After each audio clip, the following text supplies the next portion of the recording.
दिखने वाली यह बात तो बड़ी ही सरल और सीधी थी, लेकिन उसकी महक बड़ी ही कड़वी थी। तभी तो सुषमा की ही नहीं, पूरे एरिया की नाकी अपने अपने ढंग से सुगबुगा गई थी।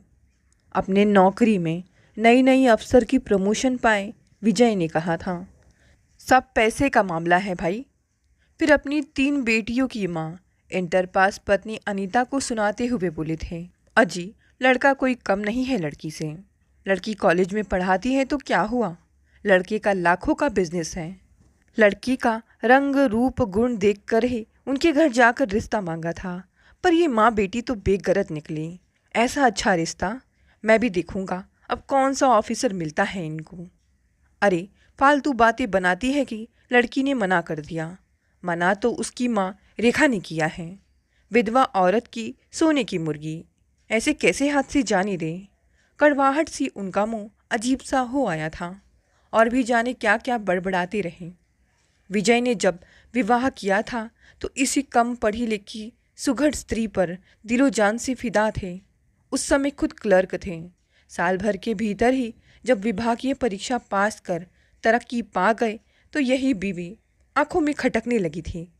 अब लगता है जल्दबाजी कर ली है। कुछ समय ठहर जाते तो शायद अच्छी पढ़ी लिखी और कमाऊ पत्नी मिल जाती। समाज में रुतबा ऊंचा होता सो अलग। फिर एक के बाद एक 3 बेटियों को जन्म देकर पत्नी उनकी नज़रों में और भी नीचे उतर गई थी। जीवन के इस पक्ष से घोर निराशा की शिकार विजय अपने शब्द बाणों से अनीता को निरंतर घायल करते रहे थे। जिस लड़की की बात घर में हो रही थी उसे अनीता ने अपनी आंखों से बड़ा होते देखा है। अंजलि के बचपन में ही पिता का साया सिर से उठ गया था। पूरे मोहल्ले में एक वही घर था जिसमें अनीता का आना जाना था। कुछ देर हल्की फुल्की बातें, थोड़ा हंसी मजाक, कुछ गृहस्थी की समस्याओं के समाधान और एक कप चाय, उसकी एकरस जिंदगी में ले देकर एक यही मनोरंजन था। इतने ही परिचय के बल पर विजय ने अपने रिश्तेदार राहुल मेडिकल वालों को उनके बेटे के लिए अंजलि का रिश्ता सुझाया था। लड़के की अपनी दवाओं की दुकान थी, खाता पीता संयुक्त परिवार था। क्या हुआ जो लड़का अपनी 12th की पढ़ाई पूरी नहीं कर सका। ऐसा घर बार अंजलि के लिए और कहाँ से मिल सकता है। बाप है नहीं, अकेली माँ। यह तो अच्छा है कि लड़की होनहार निकली, पढ़ लिख कर लेक्चरार लग गई है, सो उन लोगों को बात जच गई। वरना आज के ज़माने में लड़की के लिए रिश्ता ढूंढना, भाई मैं तो माँ बेटी का उद्धार ही करना चाहता था। विजय का भाषण चालू था। दया के सागर बने पति के उद्गार अनीता ने मुस्कुरा कर सुने। मन की बात वह जानती थी कि किसका उद्धार होना है। बात बन जाती तो अपनी प्रतिष्ठा बढ़ाने का ऐसा मौका फिर कहाँ मिलता, और रिश्ता करने पर मिलने वाली नकदी और गरम सूट का लोभ कौन छोड़ना चाहेगा। अंजलि सयानी निकली। चैन की सांस भरती अनीता का मन उसके प्रति लाड से भर उठा। देखने में अभी बच्ची सी ही लगती है, लेकिन माँ बेटी दोनों हैं बहुत मजबूत। मगरमच्छों से भरी दुनिया में ऐसा बने बिना गुजारा भी तो नहीं। अनीता अपने पति की तरफ देखती तो उसे मगरमच्छ का जबड़ा ही दिखाई देता है। विजय के साथ वाला अंजलि के ठीक सामने वाला घर कुसुम पाठक का था। उनकी 29 वर्षीय बेटी चित्रा पढ़ाई लिखाई खत्म कर अपने विवाह के इंतज़ार में बैठी थी। असमय ही बूढ़े होते अपने चेहरे की तरफ देखती तो चिंता से चूर अनजाने ही अंजलि के प्रति ईर्ष्या से भर जाती थी। अंजलि की हर आहट पर चित्रा के कान लगे रहते हैं। खुद को भूलने का यही तरीका उसे रास आया था। इसी धुन में अंजलि की पीठ पीछे उसके सामाजिक जीवन, हंसमुख व्यक्तित्व, मोहल्ले भर में उसकी प्रसिद्धि पर वह नित्य नए तीखे पैने कटाक्ष जब तब कर डालती। लेकिन सामने पड़ने पर उसकी सादगी, सुंदरता और तगड़ी नौकरी की तारीफ करते न थकती। अब चित्रा की नाक को गंध मिली तो खुशबू से उसके नथुने फड़फड़ा उठे। वह भीतर तक आनंद से भर उठी। आंगन में दोपहर की धूप सेकती हुई अपनी माँ से बोली। दोनों माँ बेटी गप मारती हैं। लड़की वाले थोड़े ही मना किया करते हैं। मना तो लड़के वालों ने ही किया होगा। हाँ शर्त लगा लो। शर्त लगाने की उसकी पुरानी आदत है। कुछ पल रुक कर आगे बोली। मना तो लड़के वालों ने ही किया है। अब ये माँ बेटी अपनी शर्म छिपाने को कहती फिर रही हैं कि हमने मना कर दिया है। अंजलि की माँ ही गई थी उनके घर रिश्ता लेकर। चित्रा ने कहा तो अपनी माँ से था, लेकिन सुन लिया था अगली गली वाली मीना ने। हाथ में आधा बुना स्वेटर था में वो दोपहरी काटने उनके घर आई थी। इस नए सिगुफे की गंध में गुम होकर अभिवादन करना ही भूल गई। मांस की मोटी मोटी परतों वाला आमतौर पर भावहीन रहने वाला चेहरा आखिरी वाक्य सुनते ही रंगीन हो गया। बूझी बूझी आंखों में हल्की सी टिमटिमाहट आ गई और होठों पर मुस्कान की बारीक झलक। बात सुनी तो उन्होंने भी थी, पर उन्हें तो हर चीज़ में सिर्फ गंध ही आती है। चित्रा के वाक्य ने सुगंध की जो लहर फैलाई तो उसे पूरे रंग में लेकर अपनी नाक रंगित करने को वह उतावली हो उठी। हाथ का स्वेटर पलंग पर लगभग फेंकते हुए मीना ने अपना भारी भरकम शरीर उसी खाट पर चित्रा की बगल में दे पटका। प्रतिवाद में खाट थोड़ा चरमराई, पर उसकी कुनमुनाहट उसके भारी स्वर में दब कर रह गई। अरे चित्रा, तू यह क्या कह रही है? अंजलि की अम्मा तो कहे थे कि वे लोग रिश्ता लेकर आए थे उनके घर।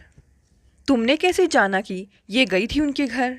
एक बारगी तो चित्रा सकपका गई, मगर जल्द ही संभल भी गई। मन की अकबकाहट चेहरे पर नहीं आने दी।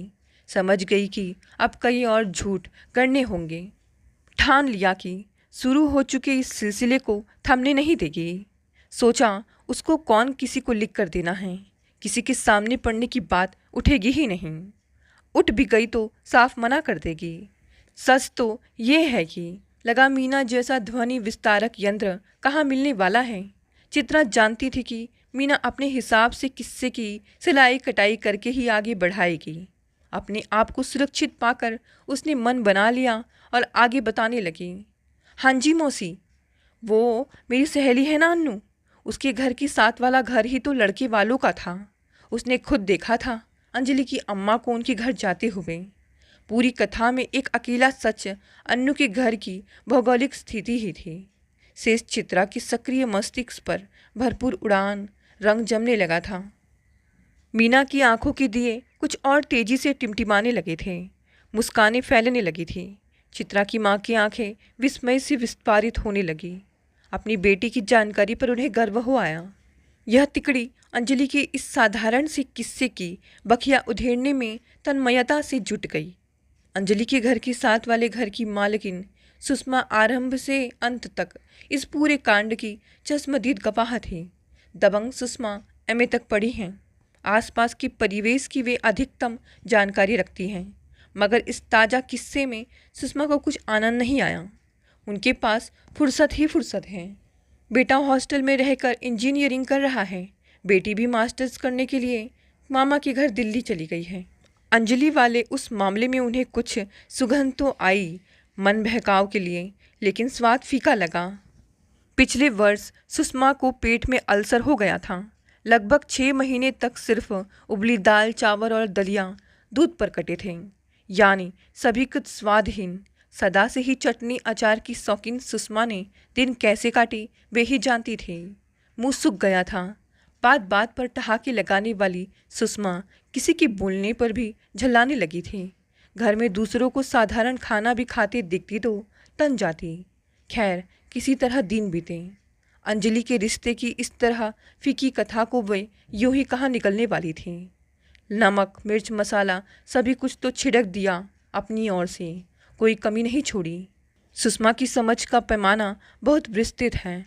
सटा हुआ घर होने के कारण डाकिया पहले उन्हीं के यहाँ डाक डालकर अंजलि के घर के बाहरी गेट पर लगे ताला जड़े डब्बे में डाक डालता है। सुषमा डाकिये से हाथ में डाक लेना ज़्यादा पसंद करती है, सो उसके आने से आधा घंटा पहले मौसम के अनुसार अपनी कुर्सी बरामदे या लॉन में डालकर बैठ जाती है। ताक झांक करने का ऐसा सुअवसर वे भला कैसे छोड़ सकती हैं। डाक लेते समय डाकिये के हाथ में थामे आसपास के घरों के पते पर आए पत्रों पर भी सुषमा एक भरपूर नज़र डाल लेती है। उन्होंने अक्सर देखा है कि अंजलि के नाम आती उस हल्के नीले लंबे लिफाफे को पिछले 1 साल से हफ्ते में एक बार आज चोर आया पकड़ में कि तर्ज पर उनकी सोच चल पड़ी। सुख बुक तो भीतर कब से चल ही रही थी, किंतु अब विश्वास हो गया। समझ गई लड़की का कहीं प्रेम वेम चल रहा है। उन नीले लिफाफों के भीतर के गुपचुप संदेश और भेजने वाला अनजान नाम उनके दिमाग में चक्कर घिन्नी खाने लगे हैं। इस प्रक्रिया में सारी कहानी के पेंच अपने आप आकर जुड़ने लगे। सोचती सी वे सोफे पर बैठ गई। अपनी दृष्टि से परे किस्से के लज्जतदार चाट उन्होंने बना डाली है। सब मसाले छिड़क लिए। अब इंतज़ार है किसी ग्राहक का। इसी उधेड़ बुन में थी कि मेहरी गीता आ गई।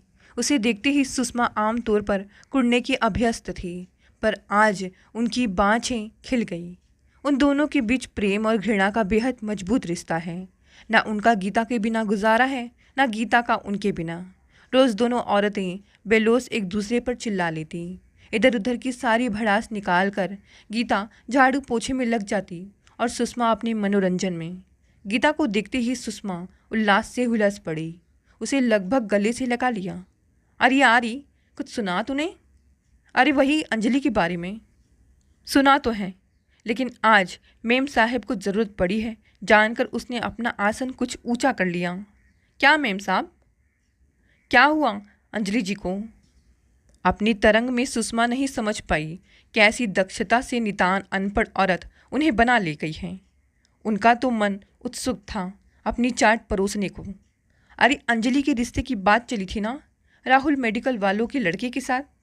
सुषमा की आंखें और होठ गुलमुल हो आए और स्वर का तीखापन अनायास ही मधुर हो फुसफुसाहट के निकट आ गया। गीता आराम से आलथी पालथी मारे कीमती कालीन पर बैठी भरपूर आनंद उठा रही थी। रोज रोज उसे ऐसा सुख कहाँ मिलता था। फुर्सत के क्षण मेम साहब के हाथ की बनी गरम चाय, नरम गुदगुदा कालीन, उस पर पसरी और कहानी सुनती गीता। अब उस लोक में भला कौन सा स्वर्ग होगा। आनंद तो सुषमा भी पा रही थी। तुम्हें पता है गीता, अंजलि की माँ सबसे कह रही है कि उन्होंने इस रिश्ते के लिए मना कर दिया है, लेकिन असली बात तो और ही है। ये आजकल की छोकरियाँ, छी, वह कुछ और रहस्यमयी हो गई। शर्म हया का तो नाम भी नहीं। इसका चक्कर चल रहा है क्या कहीं? गीता की चाय का स्वाद और मीठा हो आया था। अरे सुन तो सही, रंग बिरंगे लिफाफे में रोज इसके नाम से खत आते हैं। मैंने खुद देखे हैं डाकिया के हाथ में। अभी पिछले महीने गई थी ना अपने मौसी के घर। हाँ जी, गई तो थी, मेरे को भी याद है। चाय की सुड़कन के बीच गीता बोल उठी। फुसफुसाहट और धीमी हो गई। कुछ गड़बड़ हो गई होगी, तभी तो इतने दिन लगा कर आई थी तो कैसे बीमार बीमार सी लग रही थी। दुबली पतली अंजलि 15 दिन के लिए कॉलेज के छात्रों के साथ घूम फिर कर लौटी तो बड़ी तरोताज़ा थी, पर अब इस चटपटी चाट के संदर्भ में वह सुषमा को अतीत के आईने में कुछ और दुबली दिखाई देने लगी थी। प्रतिवाद कौन करता? इस समय की एकमात्र श्रोता तो खुद बन रही। चाट को देखती आगे आने वाले स्वाद की कल्पना में डूबी तन मन से विभोर हुई जा रही थी। यही बात राहुल मेडिकल वालों को पता चल गई। अब भला जीते मक्खी कौन निगलना चाहता है। सो जी, उन्होंने रिश्ते से मना कर दिया। अब ये माँ बेटी अपनी इज्जत बचाने को उल्टा ढिंढोरा पीट रही हैं। सारी दुनिया को मूर्ख बना ले, पर मुझे नहीं बना सकती। इनकी रग रग में पहचानती हूँ। सदियों पुरानी कहानी सुनने की नशे में आखंड डूबी गीता सुषमा की इस कला से अभिभूत मुँह बाए सुन रही थी। चाट बड़ी जोरदार बन पड़ी थी। गीता फुर्तीली हाथों में काम में जुटी चाट परोसने की विधि सोच रही थी। आज शाम तक 3 और घरों में तो यह कार्य संपन्न हो जाएगा। आगे का सिलसिला फिर यहीं से चल निकलेगा। फिर तो लोग खुद आएंगे देखने, सूंघने और चखने। असली मजा तो तब आएगा जब तिरछी नज़रें उस घर की ओर उठेंगी। राह चलते कटाक्ष उस ओर की हवा को भेदेंगे। अंजलि की माँ से गीता को कोई पुराना बैर था। सुषमा उसके जरिए अपने भी कई हिसाब किताब साफ कर लेगी। अकेली अपने दम पर मर्दों की दुनिया में शान से सर उठाए जीती कन्या विद्यालय की प्रिंसिपल अंजलि की माँ रेखा पर उन्हें एक अनजान रोज था, पर आज वह उल्लास में थी। अब आएगा ऊट पहाड़ के नीचे। अलग अलग घरों में अलग अलग तरीकों से होती इस सारी मानसिक और शाब्दिक मेहनत का उद्देश्य था अंजलि तक इनका पहुंचना। एक एक कर सब अटकलें पहुंची थी। कोई इस रहा तो कोई उस रहा। पल भर को अंजलि को तीर की तरह चुभती, लेकिन अब उसे इनकी आदत हो गई थी। बचपन से आज तक यही देखती सुनती आई थी। नया कुछ भी ना था, केवल संदर्भ और फिक्रों के वाक्य बदलते रहे थे। कोशिश सभी में एक ही रहती थी। अब नितांत भावहीन होकर अंजलि सब प्रहार झेलती, अप्रभावित, अपने काम में डूबी, साथ ही आकाश के प्रेम में सराबोर। आकाश, उसका पड़ोसी, यही सुषमा का बेटा, बचपन का दोस्त, युवावस्था का प्रेमी और निकट भविष्य में होने वाला पति। पिछली बार जब आया था तो अंजलि की माँ से मिलकर अपना निश्चय दोहरा गया था कि इंजीनियरिंग की पढ़ाई पूरी होते ही अपना फैसला घर में सुना देगा। घर में सुनाने का मतलब था माँ को बताना। पिता और छोटी बहन इन दोनों के रिश्ते के बारे में जानते थे। वे दोनों इससे खुश भी थे। माँ को सुनाने पर धमाका होगा, इसी विस्फोट को सहने की तैयारी में वह लगा था। इस समय अंजलि के चेहरे पर जो मोहक मुस्कान उभर आई, इसका स्रोत था पिछले हफ्ते आई आकाश की नीले लिफाफे वाली चिट्ठी। बुधवार को उसका फाइनल एग्ज़ाम था। गुरुवार को वह इंटर्नशिप अपने नए पद का कार्यभार संभालेगा और उससे अगले हफ्ते वीकेंड पर घर आएंगे विस्फोट करने। मुस्कुराती अंजलि मन ही मन खत को बार बार पढ़ रही थी।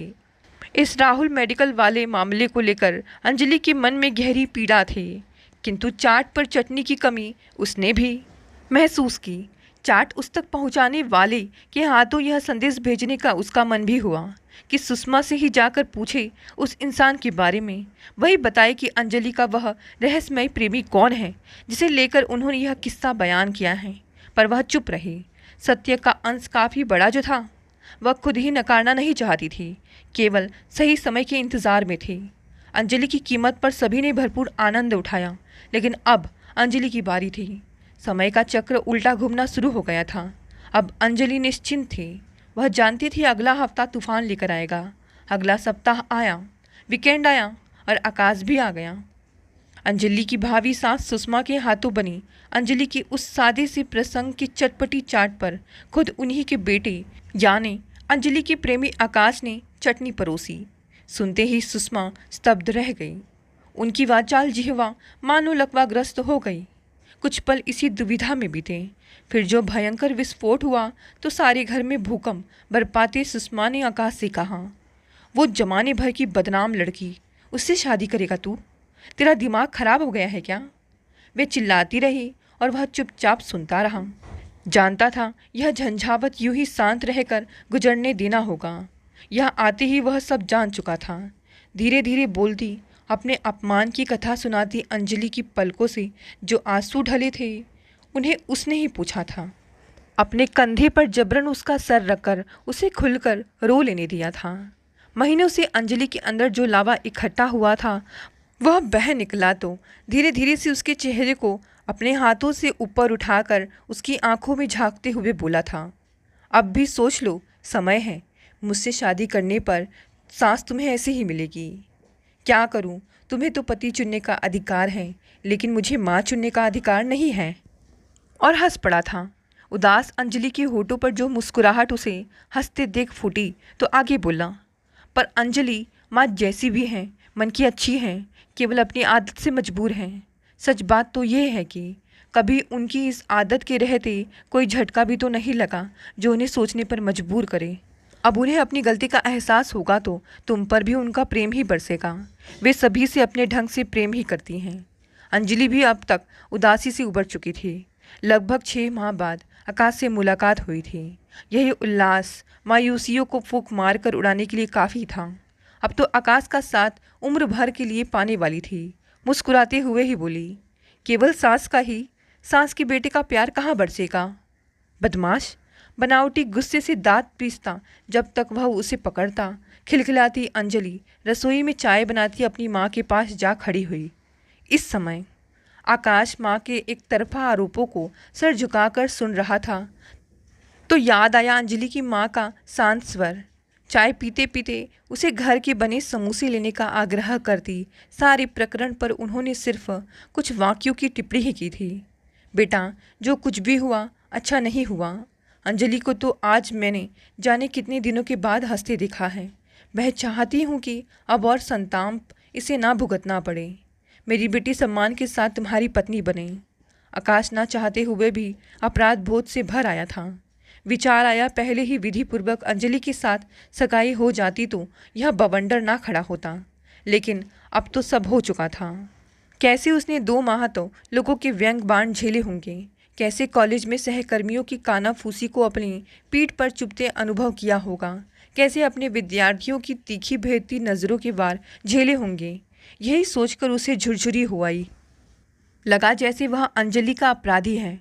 चुपचाप चाय पीकर कुर्सी की पुष्ट पर रखे अंजलि के हाथ को थपथपाकर उसके चेहरे पर अपने स्नेह की किरणें फैलाकर उसकी माँ को अभिवादन कर चला गया था। आते ही माँ के सामने साफ शब्दों में अपना निश्चय सुना दिया था और इस समय शांत बैठा तूफान के थमने की राह देख रहा था ताकि अगला कदम बढ़ा सकें। पिता सारी बात जानते थे। वे इस समय घर पर ही थे। पुत्र को तूफान में घिरे देखकर बचाव के लिए आगे आ गए। पत्नी की रेल की तरह चलती शब्दों की प्रवाह पर रोक लगाते गंभीर किंतु ऊंचे स्वर में बोले, कैसी बदनामी, किसके साथ चक्कर है भला, क्या जानती हो तुम? सुषमा तीखे स्वर में बोली, प्रेम पत्र आते हैं उसके, अपनी आंखों से देखा है मैंने। ये बैठा है उसको प्रेम पत्र लिखने वाला तुम्हारे सामने। वैसे ही ऊंचे स्वर में बोले और अपने दाएं हाथ की तर्जनी आकाश की तरफ उठा दी। आकाश की आंखें शरारत से चमचमा उठी। होठों पर आई हंसी को जबरन रोका और चेहरे को गंभीर बनाकर मुंह नीचा किए बैठा रहा। पिता का अपने पक्ष में खड़ा होना अच्छा लगा। उधर सुषमा के दिमाग के साथ साथ शरीर ने भी जवाब दे दिया। अपना चकराता सर पकड़े हाय कहती जहाँ खड़ी थी वहीं बैठ गई। अब मोहल्ले के पार्क में सामियाना लगा हुआ है। विवाह की गहमा गहमी, पकवानों की खुशबू, इतर के भभको, सरसराते नए कपड़ों की चमक, स्त्रियों की कीमती साड़ियाँ, गहनों, पुरुषों के गर्म सूटों और बच्चों की आनंद भरी चिल्लाहटों से मुखर हो रही थी। आकाश और अंजलि दुल्हा दुल्हन बने सजे हुए मंच पर विराजमान थे। दोनों के बीच थी आकाश की बहन पूजा। आकाश ने अपनी आदत के अनुरूप कोई शरारत भरा जुमला अंजलि के कानों के पास छोड़ा था। वह शर्म से लाल हुई कुछ और सिमटाई थी। आकाश के पिता मुख्य द्वार पर इष्ट मित्रों और रिश्तेदारों के साथ मेहमानों के स्वागत में हाथ जोड़कर खड़े थे। सुषमा गुलाबी रंग की जरीदारी बनारसी साड़ी पहने, भारी कुंदन हार गले में डाले और सोने की चूड़ियाँ चढ़ाए, भारी झुमकों को सर से हर झटके के साथ झुलाती मेहमानों की बधाइयाँ लपक रही थी। सामने विजय, अनीता और तीनों बेटियाँ आती दिखें। अनीता हाथ में पकड़ा उपहार अंजलि को देने मंच पर चली गई और विजय सुषमा की ओर। सुषमा चाहती तो थी कि किसी तरह उनसे मुलाकात टल जाए, पर हो ना सका। हाथ जोड़े खीसे निपोड़ते विजय उनके सामने खड़े थे। सुषमा ने भी अभिवादन में हाथ जोड़ दिए। वे बोल पड़े, बधाई हो भाभी जी, आपने तो मोहल्ले का बेशकीमती हीरा पा लिया। भाई अंजलि तो हमारी बेटी जैसी है। हमने तो बहुत तरह कोशिश की कि अपने ही जात बिरादरी में इसे रखें। मान गए आपको, आपने तो डाका ही डाल लिया। सुषमा जानती थी राहुल मेडिकल वाला प्रस्ताव यही लेकर गए थे अंजलि के घर। यहाँ उनके मन की कसक पहचान गई। साथ ही अपने मन का चोर भी दाढ़ी टटोलने लगा। तपाक से बोली, भाई साहब बधाई तो आपको हो, मोहल्ले की बेटी यहीं की बहू भी बन गई। सच कहा आपने, मेरी बहू तो हीरा है हीरा। कैसी कैसी तो बातें कर डाली लोगों ने। आग लगे ऐसी बातें बनाने वालों की जबान में। अभी और कड़वी बातें निकलनी थी। अफवाहें उड़ाने वालों के बारे में की गीता वहां आ पहुंची। हलवे में डालने के लिए हलवाई ने सूखे मेवे मंगवाए थे, वही लेने मेम साहब के पास आई थी। आज वह बड़े जोश में थी। लाल गोटा लगे लहंगा, ओढ़नी में सजी, पायले छनकाती वहां पहुंची। कुछ शब्द उसके कानों में भी पड़े। मेम साहब से इस शादी पर नई साड़ी का वादा तो पहले से ही ले चुकी थी। सोचा लगे हाथ कुछ और इनाम भी हासिल कर लिया जाए। उसने पल्लू सर पर बाएं हाथ से टिकाया और दाहिनी हाथ चकर घिन्नी सा नाचते हुए बोली, करम जल्लो ने कैसी कैसी बातें बना डाली। हमारी अंजलि बिटिया जैसी बहू तो दिया लेके ढूंढे से भी ना मिलने की। मेम साहब तो कब से बहू बनाने का सोची थी। वो तो सामने कुछ विशिष्ट मेहमान आते दिख विजय से भोजन का आग्रह करके सुषमा उधर चल पड़ी तो गीता भी अधूरा वाक्य छोड़कर उनके पीछे हो ली। उसे तो चाकरी मैम साहब की बचानी है। विजय भी थाली के बैंगनों की चाल देखते देखते मुस्कुराते उधर ही चल पड़े जहां एक और भोजन का प्रबंध था। सुनहरी कढ़ाई वाले गहरे हरे रंग के सलवार कमीज में सजी चित्रा अपनी माँ के साथ खड़ी दही भल्ले का मजा ले रही थी। सुषमा इधर से गुजरी तो उनके पास भी रुक गई। चित्रा की माँ ने बधाई दी तो चित्रा भी बोल पड़ी, मौसी जी, आकाश भैया ने तो अपने लिए शानदार दुल्हन ढूंढ ली। पूछो माँ से, मैं तो हमेशा अंजलि की तारीफ ही किया करती हूँ। कॉलेज में भी सभी कहते हैं कि इतना मीठा स्वभाव तो कहीं और है ही नहीं। अपने मोहल्ले के लोग तो जाने कैसे कैसे। सुषमा के स्वर में मिठास घुलाई। हाँ बेटी, आकाश क्या, मैं तो खुद ही यही चाहती थी, पर जात बिरादरी दूसरी थी। इसी माँ ने मन मार कर बैठी रही। कौन जाने अंजलि की माँ माने ना माने, पर अब सब ठीक हो गया है। बस अब तो पूजा अपने घर की हो ले तो मैं गंगा नहाऊं। बड़ी दक्षता से सुषमा ने बात का रुख पलट दिया था। चित्रा की माँ अपने धीमे स्वर में सुषमा को दिलासा देती शायद खुद अपने लिए भी सहारा ढूंढती सी बोली, बहन जी, आपकी पूजा के लिए रिश्तों की कोई कमी है भला? एक ढूंढो 1000 मिलेंगे। आपके मुंह में घी शक्कर। मैं तो सदा यही चाहती हूँ कि आपकी, हमारी सबकी बेटियाँ अच्छे घरों में जाएं। विवाह की सब औपचारिकताएं पूरी हो चुकी थी। घर में बाहर से आए मेहमान अपने अपने कमरों में सोने की तैयारी में जुटे थे। पहली मंजिल के एक कोने में बने सजे हुए कमरे में बैठी अंजलि घबराहट और आनंद के मिले जुले एहसास से भीगी आकाश की प्रतीक्षा में बैठी थकान से चूर हो चुकी थी। दिन भर लोगों की आवाजाही और रस्मो रिवाज निभाती कुछ परेशान थी। आकाश आया तब तक अंजलि का सर दर्द बढ़ चुका था। आकाश देखते ही भाप गया कि कुछ गड़बड़ है। ज़्यादा पूछना नहीं पड़ा, तुम भी क्या सोचोगे, पर सच तो यह है कि मेरा सर दर्द से फटा जा रहा है। आकाश समझ गया तनाव अपना रंग दिखा रहा है। अंजलि की परेशानी चुटकियों में दूर करना वह जानता है। बेहद रोमांटिक होकर दायां हाथ दिल पर रख शाही अंदाज में बोला, बेगम साहिबा की खातिर अभी राहुल मेडिकल से सर दर्द की दवा मंगा देते हैं। अंजलि की जो हंसी छूटी तो हंसते हंसते बेदम हो वह उसके कंधे से झुल गई। दोस्तों, ये कहानी यही समाप्त हो गई। कहानी पसंद आई तो इसे लाइक शेयर कमेंट करें। नए हैं तो चैनल को भी सब्सक्राइब कर लें।